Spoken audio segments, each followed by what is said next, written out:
Story time Hindi कहानी में आप सभी का स्वागत है।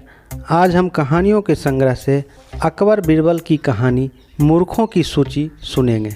आशा है कि ये कहानी आपको पसंद आएगी। एक दिन शहंशाह अकबर दरबार में बैठे थे। तभी अचानक शहंशाह बोले, बीरबल, हमारे राज्य में मूर्ख आदमी कितने हैं, इसका एक सूची चाहिए जिससे मुझे उसके बारे में पता हो। बीरबल बोला, महाराज, इसके लिए मुझे थोड़ा वक्त चाहिए। मैं जल्द से जल्द यह सूची आपके सामने पेश कर दूंगा। बादशाह अकबर घुड़सवारी के इतने शौकीन थे कि पसंद आने पर घोड़े का मुँहमांगा दाम देने को तैयार रहते थे।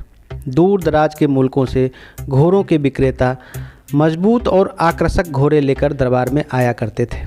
बादशाह अपने व्यक्तिगत इस्तेमाल के लिए चुने घोड़े की अच्छी कीमत दिया करते थे और जो घोड़े बादशाह की रुचि में नहीं होते थे उन्हें सेना के लिए खरीद लिया करते थे। बादशाह के दरबार में घोड़े के विक्रेताओं का अच्छा व्यापार होता था। एक दिन घोड़े का नया विक्रेता दरबार में आया। अन्य व्यापारी भी उसे नहीं जानते थे। उसने दो बेहद आकर्षक घोड़े बादशाह को दिए और कहा कि वह ठीक ऐसे ही घोड़े और लाकर दे सकता है, बशर्ते उसे आधी कीमत पेशगी में दे दी जाए। बादशाह को चूँकि घोड़े बहुत पसंद आए थे, सो वैसे ही 100 घोड़े लेने का तुरंत मन बना लिया।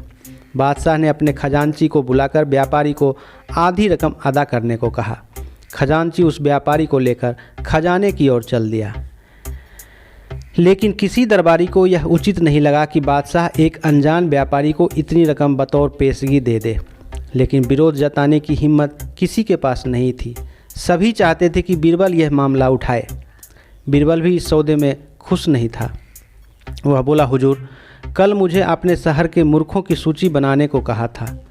मुझे खेद है कि उस सूची में आपका नाम सबसे ऊपर है।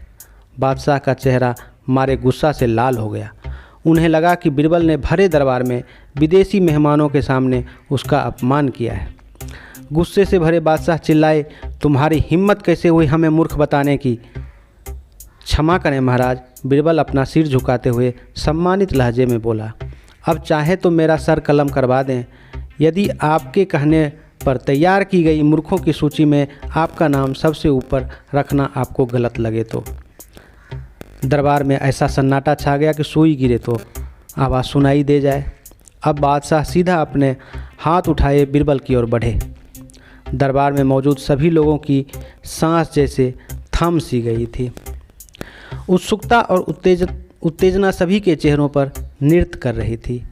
उन लोगों को लग रहा था कि बादशाह बीरबल का सिर धड़ से अलग कर देंगे। इससे पहले किसी की हिम्मत नहीं हुई थी कि बादशाह को मूर्ख कहे, लेकिन बादशाह ने अपना हाथ बीरबल के कंधे पर रख दिया। वह कारण जानते थे। बीरबल समझ गए कि बादशाह क्या चाहते हैं। वह बोला, आपने घोड़ों के ऐसे व्यापारी को बिना सोचे समझे एक मोटी रकम पेशगी में दे दी जिसका अता पिता भी कोई नहीं जानता। वह आपको धोखा भी दे सकता है, इसलिए मूर्खों की सूची में आपका नाम सबसे ऊपर है। हो सकता है वह व्यापारी वापस ही नहीं लौटे। वह किसी अन्य देश में जाकर बस जाएगा और आपको ढूंढने से भी नहीं मिलेगा। किसी से कोई सौदा करने से पूर्व उसके बारे में जानकारी तो होनी चाहिए ना। उस व्यापारी ने आपको मात्र 2 घोड़े बेचकर और आप इतने मोहित हो गए कि मोटी रकम बिना उसको जाने पहचाने ही दे दी। यही कारण है कि मैं मूर्खों की सूची में आपका नाम लिखा है। बादशाह ने एक सेवक को तुरंत दौड़ाया और कहा, जाओ रकम की अदायगी रुकवा दो। बीरबल बोला, महाराज, अब आपका नाम उस सूची में नहीं रहेगा। बादशाह कुछ क्षण तो बीरबल को घूरते रहे, फिर अपनी दृष्टि दरबारियों पर केंद्रित कर ठहाका लगाकर हंस पड़े। सभी लोगों ने राहत की सांस ली और हंसी में दरबारियों ने भी साथ देने लगा। यह कहानी आपको कैसी लगी हमें कमेंट्स में बताएं और चैनल को सब्सक्राइब करें।